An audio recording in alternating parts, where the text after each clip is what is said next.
Well, hello there, it's me, Aditya, and welcome to Atis. And here's my review for the film Game Changer, directed by Shankar and starring Ram Charan, S.J. Surya, Anjali Garu, Kiara Advani, Srikanth గారు and ఇలా ఉన్నారు కొంతమంది. వీళ్ళు పాట వదిలేరు, ఆ పాట పేరు రామచ్చ మచ్చ, అందులో లిరిక్ ఉంటుంది. యా అలానే వచ్చాట రాడ్ ఇచ్చావు చేరా అన్నారని రాడ్ అనుకుని వెళ్ళా. చూశాక ఎలా అనిపించింది అంటే రివ్యూస్ కూడా వచ్చాయి, నేను బాగుండదు అనుకుని వెళ్ళాను. సో రివ్యూస్ కూడా అందరు బాగాలేదన్నారు. పర్లేదండి, అంత నాకైతే అంత పిచ్చిగా అనిపించలే. వెయిట్, ఇన్డెప్త్ రివ్యూ ఉంది. ఇంకా ఇన్డెప్త్ రివ్యూలో ఏం నచ్చింది ఏం నచ్చలేదు అన్నీ మాట్లాడుకుందాం. కొత్తగా వస్తే లైక్, షేర్ అండ్ సబ్స్క్రైబ్ ఇవన్నీ చేయండి. మొదలు పెడతాం మనం. ఇంకా ఓకే, సింపుల్గా చెప్తా. ఫ్లాస్ ఉన్నాయి అంటే ఎస్, 100% ఫ్లాస్ అయితే ఉన్నాయి సినిమాలో. ఆ లవ్ స్టోరీ కామెడీ కొంచెం పక్కన పెట్టిద్దాం. ఫస్ట్ హాఫ్ అయ్యాక ఎలా అనిపించింది అంటే పర్లా, okay, decentish first half, okay, above average first half వేసుకుందాం. సెకండ్ హాఫ్ ఆ జరగండి పాట వరకు గుడ్, బాగా వెళ్తుంది. కలెక్టర్ వర్సెస్ ఒక సీఎం క్లాష్ బాగుంది, నైస్ అనుకున్నా. Last 30 minutes of the film నన్ను అయితే డిసప్పాయింట్ చేసిందండి. అరే, ఆ జరగండి సాంగ్ ప్లేస్మెంటే దారుణము. దాని తర్వాత నుంచి సినిమా కూడా పిచ్చ బోరింగ్ వెళ్ళిపోతుంది. దాని తర్వాత మదర్ సెంటిమెంట్తో పిండుతారు ఎమోషన్స్. ఎందుకు, వై, ఏం సాధించావు నువ్వు ఇప్పుడు ఇది పిండి? క్లైమాక్స్ ఫైట్ అప్పుడు హీరోకి మనీలా మోటివేషన్ రావడానికి ఒక పెట్టాలి ఒక ఎమోషన్. అందుకు ఒక ఎమోషన్ గుసాయించారు అక్కడ.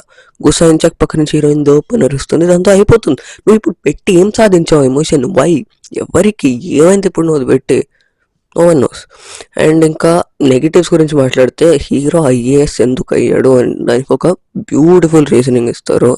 నీ కోపం నువ్వు ఐఏఎస్ అయితే నువ్వు చూపిలేవు, దానికి ఒక రెస్పెక్ట్ ఉంటుంది. ఐఏఎస్ అంటే ఒక అట్రా, వాళ్ళకి ఐఏఎస్ అంటే ఎమోషన్లు ఉండవా?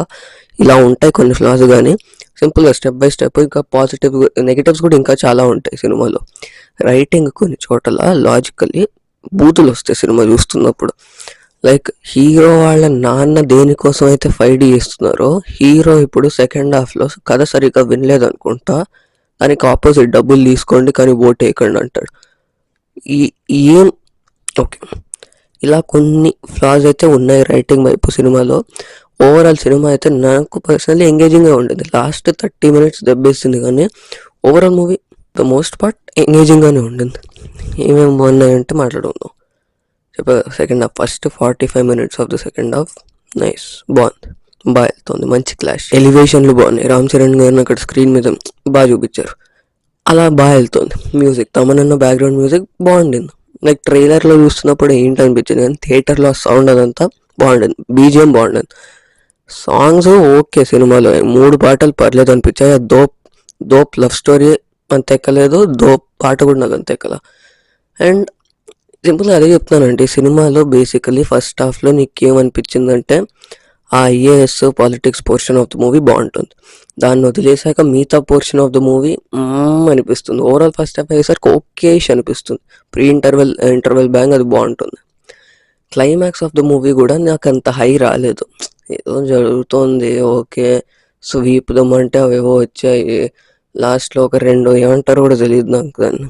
అది ఏటంటారు, ఏదో అంటారు దాన్ని కరెక్ట్గా. ఏదో గోలని టైంకి పదాలు గుర్తుకొచ్చి సావు. ఏమే చేస్తారు చూడండి, దీంతో గుద్దుకోవడాలు, అదే క్లైమాక్స్లో మళ్ళీ ఆ అంజలి గారితో ఇమోషన్, ఇదంతా నాకు పర్సనలీ వర్క్ అవ్వలేదు. ఆ political scenes, clash between hero and villain, అవి ఎంగేజింగ్ ఉన్నాయి మోస్ట్ పార్ట్. పర్ఫార్మెన్స్ గురించి మాట్లాడాలంటే రామ్ చరణ్ గారు చాలా బాగా చేశారు. అప్పన్న క్యారెక్టర్లో చాలా బాగా చేశారు. నార్మల్ రామ్ నందన్లో కూడా బాగా చేశారు, అప్పన్న టోప్ చేశారు. ఇంకా అందరూ అంజలి గారు కూడా ఫ్లాష్ బ్యాక్ పోర్షన్లో అదంతా చాలా బాగా చేశారు. అద్వానీ గారికి పెద్ద రోల్ ఏం లేదు, డాన్సులు బాగా చేశారు, చూడడానికి బాగున్నారు, ఓకే, అదంతా చెప్పగలను.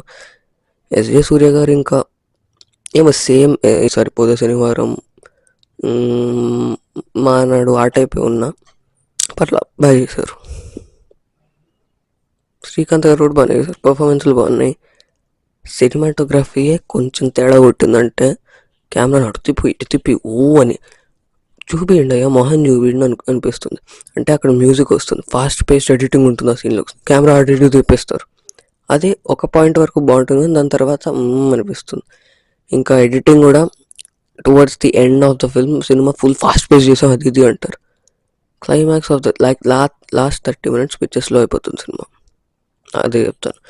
ఇంకా ప్రొడక్షన్ వాల్యూస్ ఇది చెప్పాలి. అరే పాటలకు అంత డబ్బులు పెట్టారు. నానా హైరాణ పాట సినిమాలో లేదు, ఓకే మళ్ళీ యాడ్ చేస్తా అని చెప్పారు కానీ ఎందుకు అంత డబ్బులు పాటలకి ఎందుకు అంత పెట్టారు? అంత డబ్బులు ఏడబెట్టారా? ఏం చేస్తున్నారు? సీజే కొన్ని హెలికాప్టర్ షాట్లు ఉంటాయి, అది అయ్యాక ఫైర్ షాట్లు కొన్ని పెడతారు. ఆ సీజే ఏంటో ఏడబెట్టారు డబ్బులు. మీరు 400 crores పెట్టారు, పాటలకి 75 crores వెళ్ళిపోయి మిగతా డబ్బులు రామ్ చరణ్ గారు యాక్టర్స్ అందరు తీసుకుంటే ఏంటి 50 crores పెట్టారు సీజీఐకి. CJI was mid. ఇలాంటి ఒక పెద్ద సినిమా 500-400 crores మిడ్ అంటే నా దృష్టిలో బ్యాడే అంతే. Last 30 minutes of the movie better ఉంటే ఇంకా బాగుండేది సినిమా. అది నా రివ్యూ. మీకేమనిపించిందో కింద కామెంట్స్లో రాయండి. Like, share and subscribe. Daaku రివ్యూతో మేము ముందు ఉంటాను. బై.